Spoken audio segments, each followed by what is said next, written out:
నమస్తే అండి, welcome to our channel dream cooking. ఈరోజు మన రెసిపీ వచ్చేసి రాగి చిట్టి చపాతీ అన్నమాట. మనం చాలా చపాతీస్ చూసుంటాం కానీ ఇది మాత్రం కొంచెం డిఫరెంట్ అండ్ హెల్దీ కూడా. ఇంకా ఆలస్యం చేయకుండా మన రెసిపీలోకి వెళ్ళిపోదాం. కావాల్సిన ఇంగ్రీడియంట్స్: 1 కప్ గోధుమ పిండి, 1½ or 1 కప్ రాగి పిండి కావాలన్నమాట. మెయిన్ ఈ 2 ఇంగ్రీడియంట్స్తో మనం కంప్లీట్ చేసేద్దాం ఈ రెసిపీని. సో ఆ రెండింటిని ఒక మిక్సింగ్ బౌల్లోకి వేసుకుని కొంచెం మిక్స్ చేసేసుకుందాం.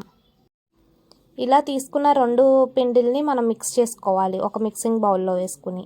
సో ఇలా మిక్స్ చేసుకుంటున్నప్పుడు పిండి అనేది బైండ్ అవ్వాలి కాబట్టి మనం మిల్క్ యాడ్ చేసుకుందాం. అది ఎక్కువ అవసరం లేదండి, ఒక 2 table spoons or 3 table spoons milk add చేసుకుందాం. ఒకవేళ మీకు మిల్క్ యాడ్ చేయడం నచ్చకపోతే దీన్ని స్కిప్ చేసేసుకోవచ్చండి, కంప్లీట్లీ ఇది ఆప్షనల్. ఇలా పిండిలోకి మిల్క్ యాడ్ చేసుకున్నాక కొంచెం కలుపుకుందామండి. ఇలా మిక్స్ చేసుకున్న పిండిలోకి సాల్ట్ అనేది యాడ్ చేసుకోవాలి మన టేస్ట్కి సరిపడా. మోస్ట్లీ 2 టేబుల్ స్పూన్స్ అనేది సరిపోతుంది, నేనైతే 2 టేబుల్ స్పూన్స్ యాడ్ చేశాను. మీరు ఇలా సాల్ట్ యాడ్ చేశాక కొంచెం మనం మిక్స్ చేసుకుందాం ఫ్లోర్ మొత్తాన్ని. పిండి మొత్తాన్ని మిక్స్ చేసుకున్నాక ఇప్పుడు కొంచెం ఆయిల్ యాడ్ చేసుకుందాం. ఆయిల్ యాడ్ చేసుకున్నాక కొంచెం బాగా మిక్స్ అయిపోవాలండి. ఇంతకుముందు యాడ్ చేసుకున్నవి ఇప్పుడు అన్నీ మిక్స్ అయిపోయాక మనం ప్రెస్ చేస్తే అలా రావాలి పిండి అనేది. వాటర్ కూడా మనం ఇంకా యాడ్ చేయలేదు కదా, యాడ్ చేయకపోయినా మనం పిండిని ప్రెస్ చేస్తుంటే కొంచెం లైట్గా అవుతుంది కదా, అట్లా అయితే మనకు టేస్ట్ సూపర్ వస్తుంది.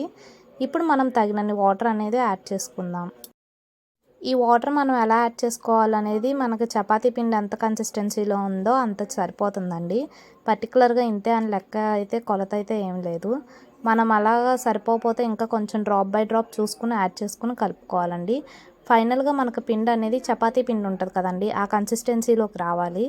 మనం ఎంత బాగా ప్రెస్ చేస్తూ ఎంత బాగా కలిపితే అంత స్మూత్గా వస్తుంది అన్నమాట పిండి. ఈ రెసిపీలో మనకు సీక్రెట్ టిప్స్ అంటూ ఏం లేవండి, మనం ఎంత మంచిగా మిక్స్ చేస్తే అంత బాగా వస్తాయండి రోటీస్ అనేవి. సో మనం ఇప్పుడు చూపిస్తున్న విధంగా ఫింగర్ అనేది ట్యాప్ చేస్తే అలా దిగాలండి, దిగితే ఓకే ఫైన్ అంతా రెడీ అయిపోయినట్టే. ఇప్పుడు వెట్ క్లాత్ దాని మీద పెట్టి 15 మినిట్స్ పక్కకు పెడదాం. ఈలోగా మనం కర్రీని ఎలా ప్రిపేర్ చేసుకోవాలో చూసేద్దాం. ఇప్పుడు వీడియో క్లిప్లో రన్ అవుతున్నాయి కదండి, అవే కర్రీకి కావాల్సిన ingredients: carrot, onion, potato and chilli. వీటిని మనం పీసెస్గా కట్ చేసుకుని పక్కన పెట్టుకుందాం. ఇప్పుడు మనం పొటాటోస్ని ఒక గిన్నెలో వేసుకుని బాయిల్ చేద్దాం. దాంట్లోకి క్రిస్టల్ సాల్ట్ కూడా యాడ్ చేసుకుని బాయిల్ చేయాలండి, అప్పుడు పొటాటోస్ త్వరగా బాయిల్ అవుతాయి. మనం క్రిస్టల్ సాల్ట్ యాడ్ చేయడం వల్ల పొటాటోస్లో ఉన్న స్టార్చ్ అనేది వాటర్లోకి వెళ్ళిపోతుంది. ఇప్పుడు మనం పొటాటోస్ బాయిల్ అయినాయో లేదో ఫోక్తో టెస్ట్ చేద్దాం. సో ఇలా దిగింది కాబట్టి బాయిల్ అయినట్టే. ఇప్పుడు స్టవ్ ఆఫ్ చేసి పక్కన పెట్టేసుకుందాం. ఇప్పుడు కర్రీ కోసం స్టవ్ మీద ప్యాన్ పెట్టుకుని దాంట్లో ఆయిల్ యాడ్ చేసుకుందామండి. మనకు ప్యాన్లో ఉన్న ఆయిల్ హీట్ ఎక్కాక తాలింపు దినుసులు వేసుకుందాం. వేసుకుని వాటిని ఒకసారి కలుపుకుందాం. ఇప్పుడు మనం ఈ తాలింపులోకి కర్రీ లీవ్స్ యాడ్ చేసుకుందామండి. ఇవి చిటపటలు అన్నాక మనం కట్ చేసి పెట్టుకున్న ఆనియన్స్, చిల్లీ అండ్ క్యారెట్ కూడా యాడ్ చేసుకుని ఒకసారి ఫ్రై చేసుకుందాం. వీడియో క్లిప్లో చూపిస్తున్నట్టు ఫస్ట్ చిల్లీస్ని యాడ్ చేసుకోవాలి. చిల్లీస్ అనేది స్లైసెస్గా కట్ చేసుకోవాలి.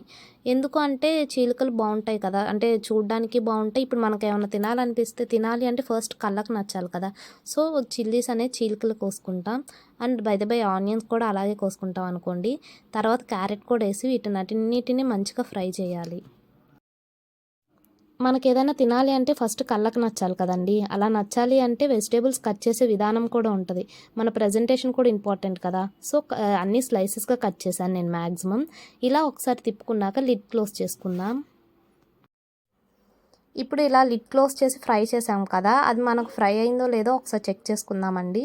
ఇట్లా లిడ్ ఓపెన్ చేసి ఒకసారి కలుపుకోవాలి. కలుపుకొని దాంట్లో పసుపు అండ్ సాల్ట్ యాడ్ చేసుకోవాలి.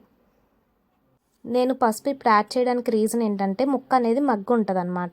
అలా మగ్గిన దాని మీద మనం పసుపు కలపడం వల్ల అది లుక్ వైజ్ బాగుంటుంది. సో ఫైనల్గా కర్రీ అనేది బాగా ఎలివేట్ అవుతుంది. ఇందాక బాయిల్ చేసుకున్న పొటాటోస్ ఉన్నాయి కదండి, దాన్ని స్మాష్ చేసుకుని తీసుకోవాలి.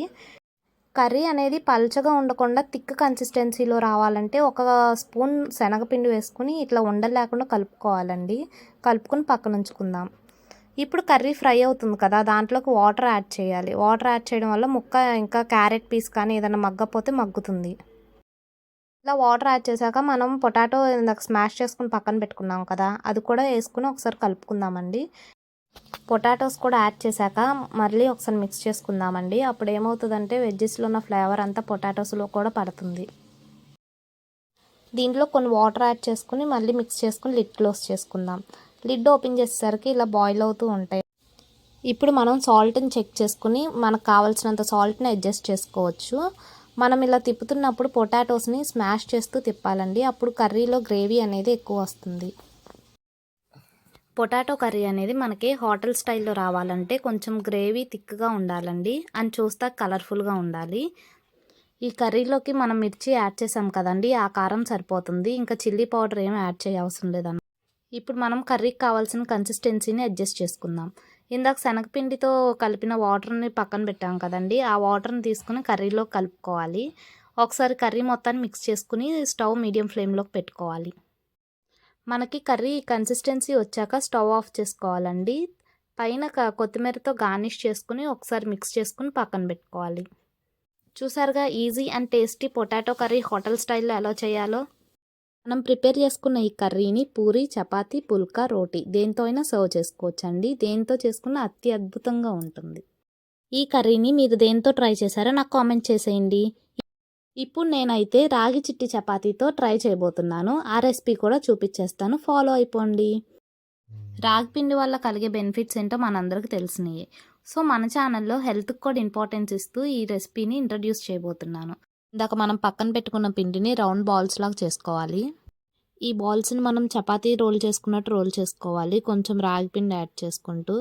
అలా రోల్ చేసుకుంటే షేప్ కొంచెం అటు ఇటుగా వస్తుందండి. ఇన్కేస్ మీకు షేప్ కరెక్ట్గా రావాలనుకుంటే పూరీ మేకర్ ఉంటుంది కదా, దానికి 2 సైడ్స్ ఆయిల్ అప్లై చేసి ఈ బాల్స్లో హాఫ్ బాల్ తీసుకుని, అంటే చిన్న బాల్స్గా తీసుకోవాలండి. తీసుకుని అలాగ పూరీ మేకర్తో ప్రెస్ చేస్తే ఇట్లాగా రౌండ్ షేప్ వస్తుంది. ఇలా మనం తయారు చేసుకున్న రోటీస్ అన్నిటిని ప్యాన్ హీట్ ఎక్కాక దాని మీద ప్లేస్ చేయాలి. 2 సైడ్స్ హీట్ చేసుకోవాలన్నమాట. మనం ఎట్ ఏ టైం 2 రోటీస్ కూడా ఇలాగ ప్లేస్ చేసుకోవచ్చండి, ఇప్పుడు వీడియో క్లిప్పింగ్లో చూపిస్తున్నట్టు. ఇలా రిమైనింగ్ బాల్స్ అన్నిటిని కూడా రోటీస్ లాగా ప్రెస్ చేసుకుని పూరీ మేకర్లో ఇట్లా ప్లేట్లో సర్వ్ చేసుకోవాలి. నేను ఇక్కడ లైట్గా గార్నిష్ చేయడానికి ట్రై చేశాను. మీకు నచ్చిందో లేదో కామెంట్ చేయండి. ఇలాంటి రెసిపీస్ కోసం మన ఛానల్ సబ్స్క్రైబ్ చేసుకోండి. Thank you for watching. Please do support to our channel. By bye guys.